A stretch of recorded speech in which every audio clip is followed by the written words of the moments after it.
নমস্কার বন্ধুরা, বাঙালি রান্নাঘরে আপনাদেরকে স্বাগত জানাই। আজকে আবার একটা রেসিপি নিয়ে চলে এসেছি। আজকে বানাবো চিংড়ি মাছের ভর্তা। সবসময় সবজি তরকারি খেতে ভালো লাগে না, এক এক সময় এরকম ভর্তা দিয়েও খেতে ভালো লাগে। তা চলো কীভাবে বানাই দেখতে থাকো। তো বন্ধুরা, এ দেখো চিংড়ি মাছটা নিয়ে নিয়েছি, নুন হলুদ মাখিয়ে দিয়েছি। আর এখানে নিয়েছি ভর্তার জন্য রসুন, গোটা রসুন নিয়েছি, পেঁয়াজ নিয়েছি, শুকনো লঙ্কা নিয়েছি 4টে, একটুখানি সামান্য আদা নিয়েছি।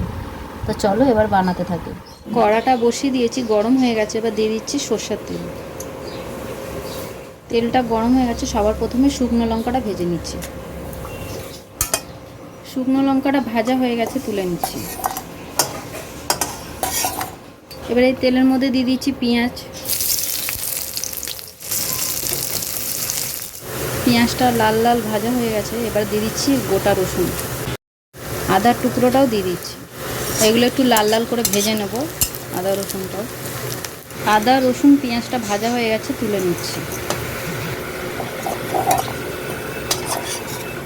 ওই বেঁচে যাওয়া তেলটার মধ্যেই দিয়ে দিচ্ছি কালো জিরে। এবারে দিয়ে দিচ্ছি চিংড়ি মাছ। চিংড়িটা একটু লাল লাল করে ভেজে নেব। চিংড়ি মাছটা ভাজা হয়ে গেছে, এবার তুলে নেব। এবার এগুলো শিলে নিয়ে নেব। বন্ধুরা, আমি কিন্তু কোনো ভাজাটার মধ্যে নুন দিইনি, শুধু মাছটা একটু নুন হলুদ মাখানো ছিল। এবার এই জন্য এটার পরিমাণে আমি নুনটা দিয়ে দিচ্ছি। এবারে আমি সব কিছু একবারে বেটে নিচ্ছি।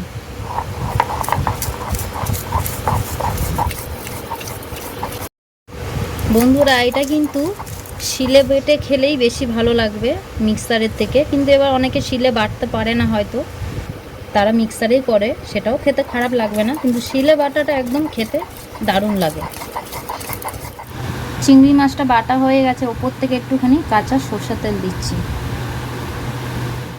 তো বন্ধুরা, চিংড়ি ভর্তাটা আমি কীরকমভাবে বানালাম আপনারা দেখলেন। তা আমার এই চিংড়ি ভর্তার রেসিপিটা যদি আপনাদের ভালো লেগে থাকে, তাহলে অবশ্যই কিন্তু একটা লাইক করবে, শেয়ার করবে, কমেন্ট করবেন আর সাবস্ক্রাইব করবেন। নমস্কার।